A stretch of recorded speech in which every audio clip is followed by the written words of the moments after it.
I refused to let my paralyzed dad walk me down the aisle. Now my family thinks I'm heartless, but they don't know my pain. Story 1. Bryn Mendau, refusing father to walk down the aisle. Our first story comes from Bryn Mendau. Am I the butthole for not wanting my dad to walk me down the aisle because he's in a wheelchair? About 3 years ago, my dad was injured in a really bad hit-and-run car accident. He broke just about every bone in his body, leaving him paralyzed from the waist down. Our relationship has always been really good, but I hate seeing him in pain, and admittedly, I try to avoid seeing him because it makes me uncomfortable. In November, I'm getting married. I've been with my fiancé for 4 years, and he and my dad get on really well. Naturally, the discussion of who was going to give me away came up in the family group chat, and I kept silent after I realized my dad would be in a wheelchair. We always talked about him giving me away and having a dance at my wedding, and I don't want to be reminded of what could have been at my wedding. I messaged my mom privately and told her I want my uncle to walk me down the aisle, as we're incredibly close. She naturally asked why, and I told her my dad being in the wheelchair would add complications to the wedding. The walkway would have to be widened to accommodate his wheelchair, and he wouldn't be able to hold my arm or give me a proper hug. She was outraged, called me an ableist piece of shit, and removed me from the group chat. My aunt has since called me, telling me my dad is absolutely devastated. Am I the butthole? Update. I appreciate all the people who have messaged me, offering me support. Your kind words have meant a lot to me whilst rifling through a bunch of messages telling me to do horrible things to myself. Regardless of what you think of me, telling me these things isn't okay. I'm going to call my dad tomorrow. Our first comment comes from Roxy McFly. You're the butthole, one awful daughter. You avoid him because it's hard on you? What about him? Now you don't want to accommodate him to walk you down the aisle? God, you should be ashamed of yourself. Your fiancé should take a long look at who he is marrying. Followed up by, also, do you know how many brides don't have their dad because they are dead or deadbeats? You should consider yourself lucky to have one. Froggerella, yep, exactly this. I'd give anything for either of my parents to simply still be alive at my wedding next year. Now, I think most of us are going to agree on this one, that Opie is definitely the butthole in this situation. I mean, how horrible is it that your dad is already going through all that by himself anyway, to then have his daughter say that he can't walk her down the aisle?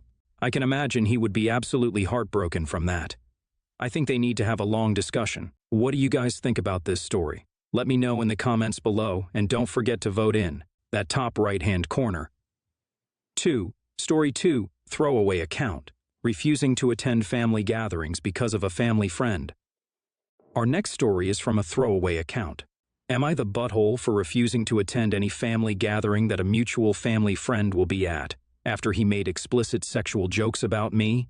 I, a 23-year-old female, am refusing to attend any family gathering that this mutual family friend, a 26-year-old male, attends after he made, in my opinion, disgusting sexual jokes about me.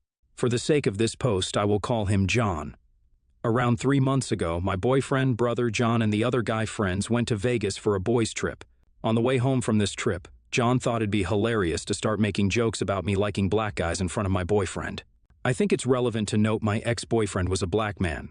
They were driving when he pointed out a black car in front of them, saying, "Oh, I bet my name would like that car." Everybody was confused and asked why.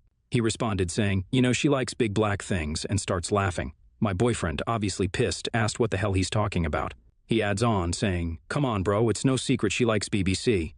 My boyfriend tells him to get the fuck out of his car, along with the other friend who was laughing also. He drops them both off and explained to me what happened when he got home. The next day, the other friend who laughed along reached out with a lengthy apology, saying how inappropriate that was, and he shouldn't have gone along with the joke. John never apologized. A few days later, he tried to claim my boyfriend cheated on me Saturday night to my brother, which then sent my brother into a frenzy, who stayed back Saturday night. My boyfriend had to provide receipts for everything just to prove all these were false accusations. Following this, the only message John sent was 2 weeks later, asking my boyfriend to come out to the bar, and when he got no response, sent another message saying, "You're whipped." As I found these jokes not only disgusting and disrespectful to our relationship, but also insanely creepy that you would think to say those things. Then to falsely accuse my boyfriend of cheating in what I suspect is an attempt to break us up. My family are well aware of all of this, including my brother, who now knows he lied. They continue to invite him to family events and hang out with him. Despite my clear communication, it makes me uncomfortable. I'm never going to tell someone to stop hanging out with someone, but it is honestly extremely hurtful that my family will continue to associate with someone who would do something like this. My mom, dad, and brother have continued to pressure me to just forgive him and move past this. My mom saying, it's just boys being boys, even being pressured to invite him to my own graduation party. My dad is very close with John. When I told him he would not be attending, he tried to guilt me by saying, okay, that's up to you. If you want a boring party with no one that's coming, that's your call, and I need to drop the grudge. I explained that some things are unforgivable, and I no longer associate with this person, not to mention, as a woman, how uncomfortable the nature of the jokes are, makes me. The massive thing that jumped out to me here was when the comment that boys will be boys. I hate it when people use that. And someone must agree with me below. Dancing in a hot tub said, not the butthole. I'm sorry, but the only buttholes are John, your parents, and your brother. Boys will be boys is his bull, and is used to explain away a lot of crappy behavior so that people don't have to hold others accountable and keep living in a bubble. What is it about John anyway that they'll pick him over you? Why is his comfort more important than yours? Maybe if you phrase your questions in an equally manipulative way like that, Dad will get it. I know this sub doesn't like this tactic, but I know narcissists, manipulative people, and they don't understand empathy. You gotta outmind game them so they can possibly see your point of view. I'm finding it really strange that the family's treating it that way. That's ridiculously. What do you guys think about this? Let me know in the comments below, and don't forget to vote in that top right-hand corner. Story 3, not wanting dad's newly found daughter around all the time. Our next story is, am I the butthole for not wanting my dad's newly found daughter around all the time? My mom and dad have been married for a little over 20 years. They got married when my mom was 18 and my dad was 21. Apparently, the start of their relationship was a bit rocky, and my dad cheated on my mom a few times, which, without his knowledge, led to his daughter, Tessa, a 19-year-old female. I don't know the details, but my mom forgave my dad, and they've been great since. They have 3 kids, me, a 16-year-old male, and my sisters, Danielle, a 15-year-old female, and Tanya, a 13-year-old female. My parents are pretty great, all in all. As an example, my dad teaches me how to fix cars, and me and my mom watch movies together, and we also do stuff as a family quite often. Now, months ago, prior to all this crazy stuff, a girl reached out to my dad on social media, told us she was his daughter. They checked it out, turned out to be true, and my dad started spending time with her, and honestly, everyone was fine with it. After all, how couldn't you be? We, my sisters and I, were asked to meet her too, which was fine, but it did not go very well. She is a very self-obsessed person, and honestly quite rude. Again though, I was fine, as I rarely saw her anyway. Well, she moved in. Apparently, her mom finally had enough of her because of her attitude and the fact that she doesn't go to work or go to college. She told us a similar story, making herself out to be the victim, but that's what her mom told my dad. She is horrid. She literally lays in the living room all day, is rude, and tries to order me and my sisters around because I am the oldest. She uses that stuff without asking, like my sister's makeup. She eats literally all the food. I even found her playing my Xbox in my room, in my bed. I mean, what the? Again, that would be one thing. I'm usually outside or in my room anyways. But my problem is that she demands to be included in everything my mom and dad, or we as a family, do. When she is not laying around, that fixing cars with my dad has become my dad fixing cars with Tessa, because I no longer want to be endlessly criticized because she demands to come along. Watching movies with my mom has become watching movies that Tessa wants to watch, because otherwise, she will throw a tantrum with my mom and Tessa because Tessa is super glued to the living room couch. Family time equals Tessa time, and my dad caves to her every demand. So, I finally lost my shit after months of this and yelled at them to get this weirdo that no one knows or likes to stop ruining everyone's day 24. 7. Well, I got yelled at by my dad, who said I should be more accepting of my sister, to which I told him she is not my sister. She is a fuck-up 19 years ago that he now saddles everyone up with. My mom started crying. My sisters backed me up. My dad was furious. Now, having cooled down, I sort of feel bad.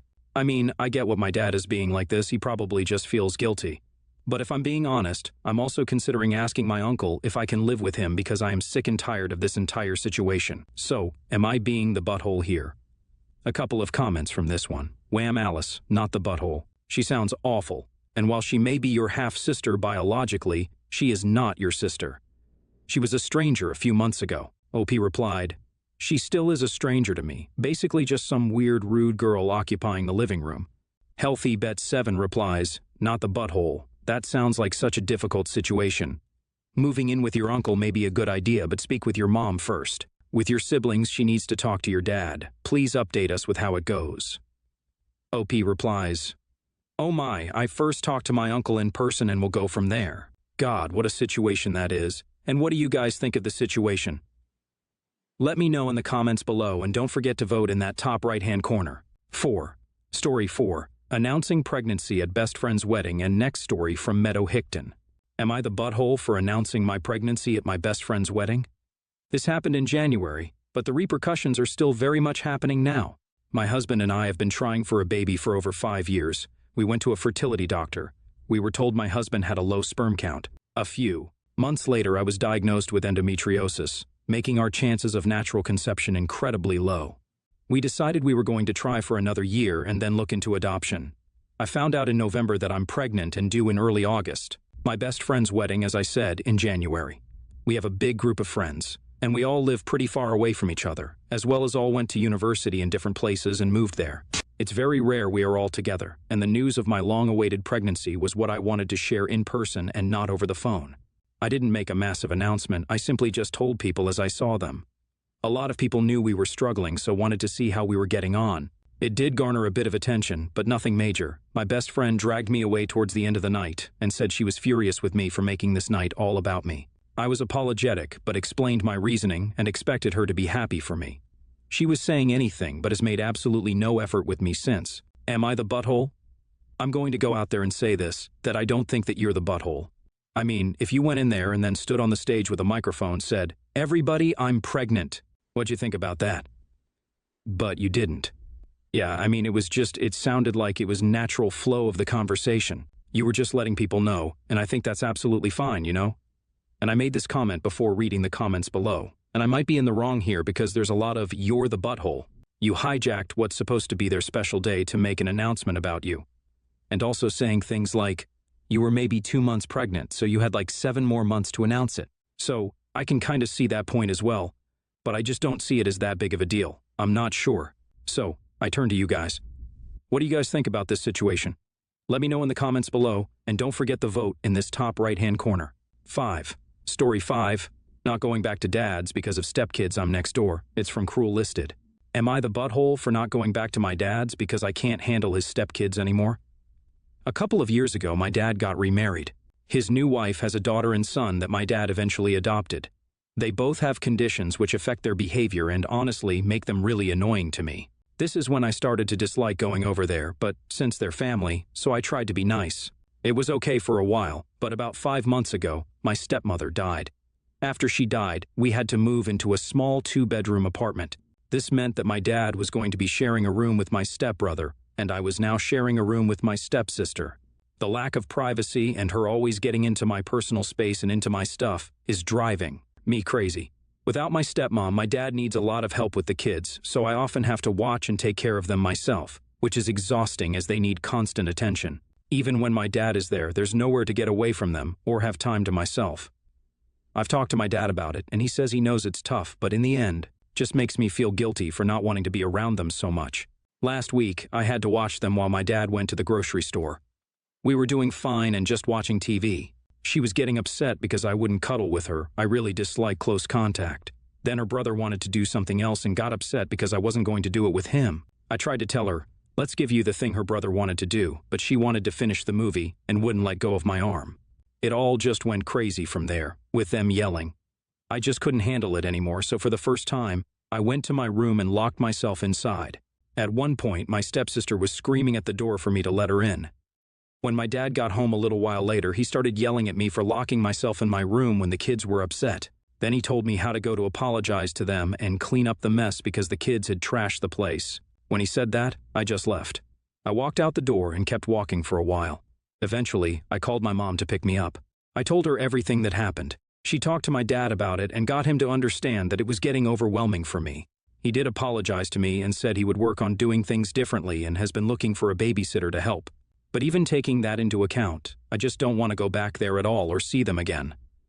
There's just so much calm at my mom's. Like, she and my stepdad have other kids now too, but they're much easier to deal with, and I actually like spending time with them sometimes. I also actually have privacy there.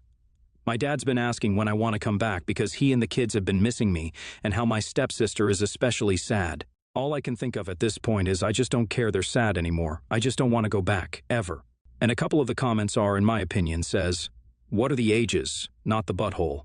You need to consider your mental health also. He chose to be in this situation, but you didn't have a choice. Asking you to take up the caregiver role isn't fair. OP replied, I'm 15 and they're 7 and 8. Boss Redranger says, definitely not the butthole. At your age, you deserve more. This is your dad's burden. Unfortunately, it may cause some guilty feelings, but you're not doing anything wrong, and your feelings are completely justified. Damn, that is a tough and a sad situation to be in. I think you kind of got a feel for the father as well, but as someone said, he is his situation. No? You can't expect the 15-year-old to become a caregiver, although it does happen all over the place. But what do you guys think about the story? Let me know in the comments below, and don't forget to vote in that top right-hand corner once again.